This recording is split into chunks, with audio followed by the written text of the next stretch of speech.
नमस्कार दोस्तों, स्वागत है आपका फिर से एक नए वीडियो में। तो दोस्तों, आपको पता है बोर्ड ने बीएसएनएल थर्ड पीआरसी की फाइल को मंजूरी दे दी है, ठीक है।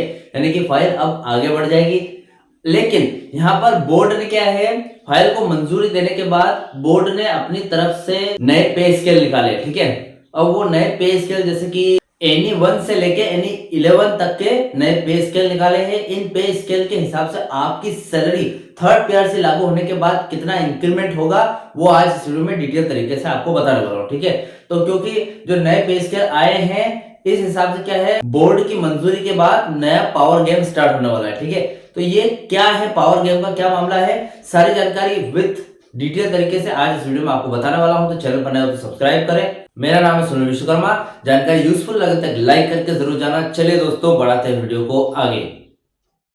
तो दोस्तों, जैसे कि आपको पता है बीएसएनएल थर्ड पीआरसी में एक और कदम आगे बढ़ गई है। 12 फरवरी की हड़ताल के बाद बोर्ड ने अप्रूवल भी दे दिया है और नए पे स्केल भी यहाँ पर लेकर आया है बोर्ड, ठीक है। अब कौन से पे स्केल है स्टेप बाय स्टेप आपको बताता हूँ, ठीक है। पे स्केल का गणित क्या है, बोर्ड द्वारा मंजूर किए गए 11 नए पे स्केल केवल आपकी बेसिक सैलरी को दर्शाते हैं। जैसे कि एनी 1 की बात करूं तो पहले यह 7,760 रुपए था, यानी कि एनी 1 में ये दोस्तों बात हो रही है। जैसे कि एनी 1 कैटेगरी की बात करूं, ठीक है। तो यहाँ पर आपकी जो पुरानी सैलरी थी, इसके तहत आपकी जो पुरानी सैलरी थी, ठीक है, वो कितनी थी। यहाँ पर आपकी पुरानी सैलरी अगर 7,760 रुपए थी तो पीआरसी लागू होने के बाद ये पीआरसी लागू होने के बाद ये सैलरी कितनी बन जाएगी, 19,000 हो जाएगी, ठीक है।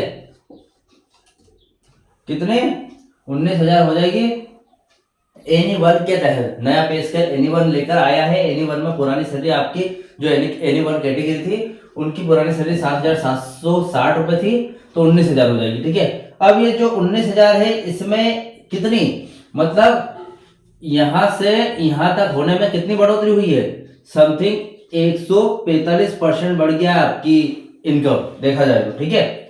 अब ऐसा यहाँ पर एनी 11 की बात करूं तो यहाँ पर आपकी जो पुरानी सैलरी कितनी थी, 16,370 रुपए आपकी पुरानी सैलरी थी, ठीक है। ये पीआरसी लागू होने के बाद बढ़कर कितनी हो गई, 40,000 के आसपास हो जाएगी, ठीक है भाई साहब। तो ये 40,000 रुपए के आसपास हो जाएगी, ठीक है। तो इसमें भी काफी ज्यादा बढ़ोतरी हुई है, ठीक है।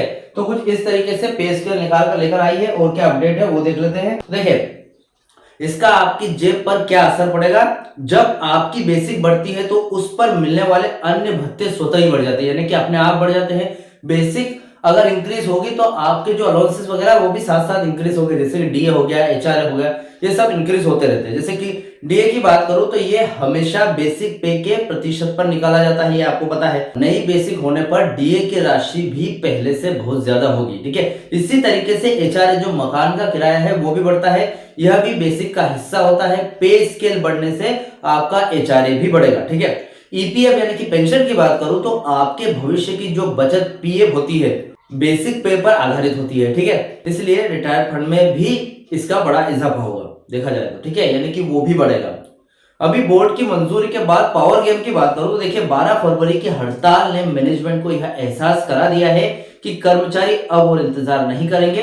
13 फरवरी को बोर्ड ने फाइल पर हस्ताक्षर तो कर दिए हैं, लेकिन इसमें एक पेज फंसा दिया है। कैसा पेज, देखिए पहले तो अफोर्डेबिलिटी क्लोज में जो छूट का है वो पेज, सरकारी नियम डीपी गाइडलाइंस कहते हैं कि घाटे वाली कंपनी वेतन नहीं बढ़ा सकती। बोर्ड ने अब जो फाइल है वो दूरसंचार विभाग डोट के पाले में डाल दी है। उन्होंने प्रस्ताव दिया है कि बीएसएनएल एक रणनीतिक कंपनी है, इसलिए इसे इस नियम में छूट दी जाए, ठीक है। यानी कि गाइडलाइन तो यही कहती है कि भाई साहब कंपनी कोई भी पीएसयू हो गई वो थर्ड पीआरसी तब तक लागू नहीं कर सकती जब तक उसके पास प्रॉफिट ना हो पिछले 3 साल, ठीक है। अभी यहाँ पर क्या है कि बोर्ड ने तो यहाँ से देखा जाए तो फाइल को निकाल दिया है और डोट यानी दूरसंचार विभाग के पास चली गई है फाइल, लेकिन वहां पर भी क्या है कि इस नियम में छूट देने के लिए यूनियन को कुछ ना कुछ प्रयास करना पड़ेगा। समानता का वादा एक तरीके से समानता है, इसका भी यहाँ पर गारंटी ली है। जैसे कि बोर्ड ने लिखित में स्वीकार किया है कि अधिकारियों और कर्मचारियों के बीच फिटमेंट को लेकर कोई भेदभाव नहीं किया जाएगा, ठीक है। तीसरा पॉइंट है आज का ताजा अपडेट और अगली प्रोसेस क्या होने वाली है, ठीक है।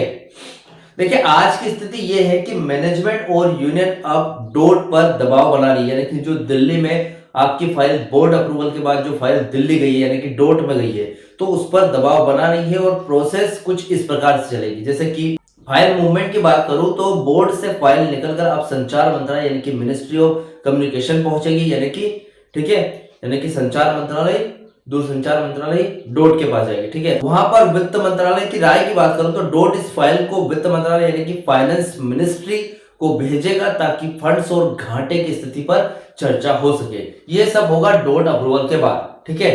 तो यहाँ पर जो भी घाटा हुआ है उसमें अफोर्डेबिलिटी टोस में उसमें छूट देने के लिए फंड्स, ठीक है, इसमें बात होगी। अंतिम मुहर लास्ट यानी कि कैबिनेट अप्रूवल की बात करूं तो कैबिनेट की मंजूरी मिलते ही प्रेसिडेंशियल ऑर्डर जारी होगा, जिसके बाद अगले महीने से सैलरी स्लिप में नए आंकड़े दिखेंगे और आपकी जेब में बढ़ी हुई सैलरी दिखेगी, ठीक है। कुल मिलाकर बात करूं तो सीधे शब्दों में कहे तो खूंटा गाड़ दिया गया है। बोर्ड ने अपनी तरफ से हाँ कह दी है और नए पे स्केल फिक्स कर दिए, ठीक है। अब लड़ाई केवल दिल्ली के दफ्तरों में छूट दिलाने की है, यानी कि जो थर्ड पीआरसी में रिलैक्सेशन है वो दिलाने की है। कर्मचारी की एकता ने मैनेजमेंट को झुका दिया और अब जो फाइल है वो सरकार के पास है, ठीक है। अब देखते हैं, देखिए जो आपकी फाइल है वो अब तक चल रही थी बीएसएल में मैनेजमेंट कमेटी की मंजूरी मिली, ठीक है, वो भले डिले होकर मिली लेकिन मिल गई। उसके बाद आरसी की मंजूरी मिली यानी कि रेम्युनरेशन कमेटी की मंजूरी मिली। उसके बाद बोर्ड का अप्रूवल भी मिल गया। तो ये सब की प्रोसेस चल रही थी। तो दोस्तों ये जो तीनों है ये सब बीएसएनएल के अंडर में आते हैं। अब बोर्ड अप्रूवल के बाद फाइल आगे भेजी गई है दिल्ली यानी कि डोट को। अब बीएसएनएल कंपनी से निकलकर ये फाइल गई है सरकार के पास, ठीक है।